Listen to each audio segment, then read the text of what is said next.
Case study आकाश। पता नहीं क्यों, पर जब भी मैं कोई भी बिजनेस स्टार्ट करने की सोचता हूँ, कुछ ना कुछ ऐसा होता है कि मैं एग्जीक्यूट ही नहीं कर पाता।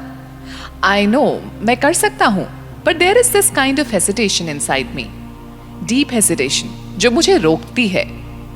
आई एम वेल सेटल्ड, पर हाँ, मुझे बिजनेस करना है। ऐसी क्या चीज है जो मुझे रोकती है अंदर से?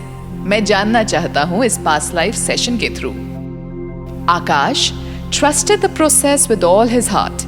उन्होंने पहले भी एक PLR सेशन लिया था, इसलिए उनको पता था किस तरह एक पास्ट लाइफ रिग्रेशन सेशन काम करता है। So we started with his session. The session begins. कुछ पुराने मंदिर पत्थरों के दिख रहे हैं। मेरा नाम सिराज है। 20 से 25 साल का लगता हूं मैं। ओके, ये कौन सी जगह है? राजस्थान लग रहा है। ओके, और कौन है आपके साथ? बूढ़े फादर एंड मदर हैं और एक लेडी भी हैं। मेरी वाइफ लग रही हैं। Great, now move to the next significant event of your life. Your subconscious wants to show you something. Go right there. 1, 2 and 3. किसी की डेथ हो गई है घर में। हेवी फीलिंग्स महसूस हो रही हैं मुझे। मेरी वाइफ की डेथ हो गई है and I can see her body. It's lying there. I see. कैसे हुई आपकी वाइफ की डेथ? पता नहीं, समझ नहीं आ रहा है। बहुत लोग हैं आसपास।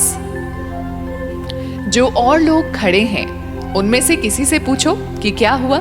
You will get an answer. कोई बस पलट गई थी, वो उसमें थी। She died on the spot. Next scene में कुछ साल आगे बढ़ाने के बाद आकाश ने देखा, मैं राजस्थान से जा रहा हूं। यहां ड्रॉट आ गया है, भूखमरी हो गई है, सब सूख गया है।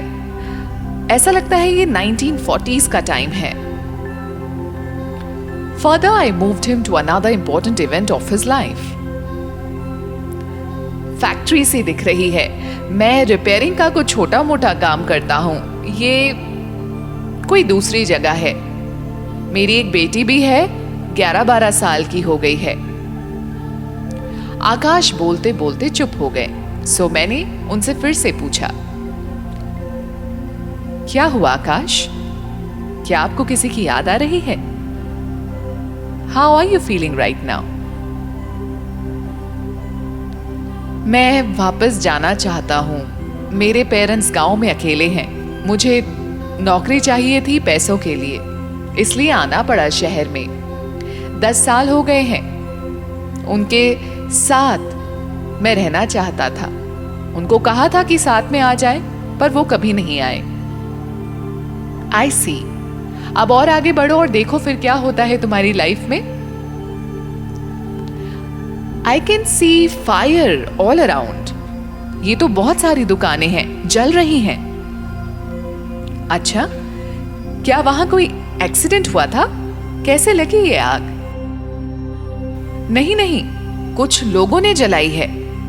इनफैक्ट सारी जितनी भी दुकानें हैं सब जल रही हैं। कहां हो आप आकाश? मुंबई में हूं। They are burning all the shops. Crowd है बहुत बड़ा सा, सब बोल रहे हैं, जाओ यहां से वापस, यहां नहीं रहना, जाओ, सब जाओ यहां से। I see. But why do they want you to leave? हाँ, ये बंटवारा का टाइम है, देश का बंटवारा, राइट्स हैं। ये इसलिए जलाई हैं दुकानें। मैं रो रहा हूं। मेरी एक साड़ी की दुकान थी, मेरा अपना काम। मैंने मेहनत से बिजनेस शुरू किया था। मुझे ये काम शुरू ही नहीं करना चाहिए था, दुकान खोलनी ही नहीं चाहिए थी। कितना नुकसान हो गया है मेरा। मैं इतने साल अपने घर वालों से भी नहीं मिला। मुझे घर जाना है वापस।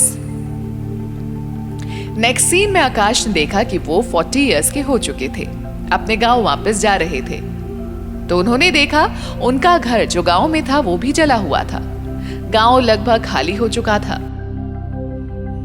मुझे कोई भी दिख नहीं रहा, ना माताजी ना पिताजी।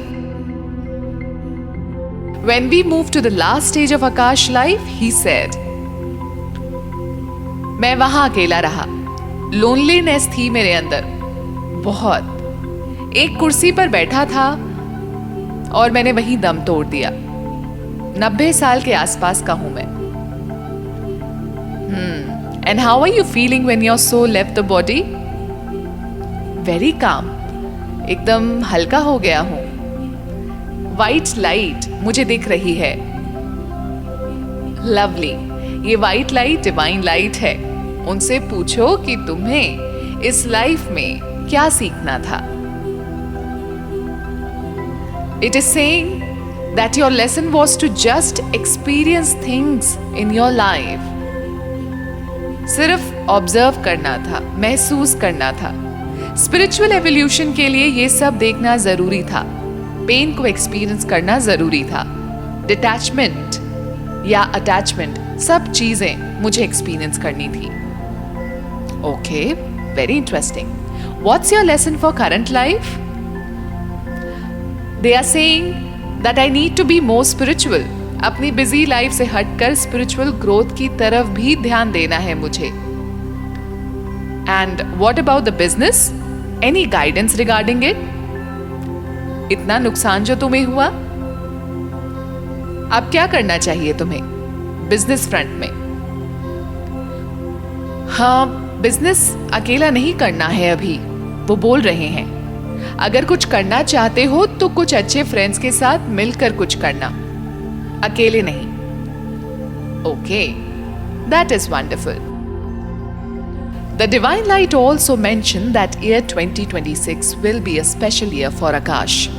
अपना गुरु ढूंढो जो तुम्हें सही तरह से spiritually guide कर सके.